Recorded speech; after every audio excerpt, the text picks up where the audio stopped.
आमच्या लग्नाचं अॅनिव्हर्सरी साजरा केलं आईनं सईपरीनं. अक्षरशः इतकं खास ना अॅनिव्हर्सरी साजरा झालाय आणि अक्षरशः डोळ्यातनं पाणी आलं आज माझ्या.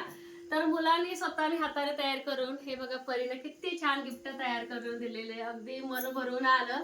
तर अश्विनी संदीप लिहिलेले आणि हे हँगर स्वतः तयार करून परीनं दिलेले आणि सई स्वतः तयार करून कविता तयार करून दिले. तर तीच वाचेल स्वतः, तर डोळ्यातून पाणी आपोआप वाहतं. त्यामुळे म्हटलं सई तूच वाच. तर सईनं तयार केलेलं आहे. हॅपी अॅनिव्हर्सरी आई बाबा, हॅपी अॅनिव्हर्सरी.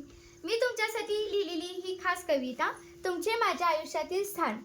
तुम्हीच घडवलं, तुम्हीच जगवलं, तुम्हीच दिला आकार आणि तुम्हीच दिला आधार.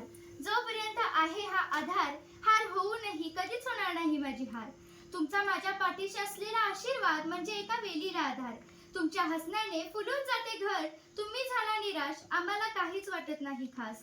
तुमच्या आधाराने मिळते आम्हाला बळ, आयुष्याच्या वाटेवर येते नवीन वळण. पुढच्या वाटचालीस होऊन जाते कणखर मन, तुम्हीच आमचं खरं धन. नक्कीच आमच्यामुळे तुमची ताट होईल मान, हे आहे आमच्या आयुष्यातील तुमचे स्थान. तर खूप छान असं ना सुंदर कविता आणि परूचं पण छान गिफ्ट. मला खूप म्हणजे खूप आजचं सेलिब्रेशन कसं झालं, खूप म्हणजे खूप खास झालेलं आजचं सेलिब्रेशन.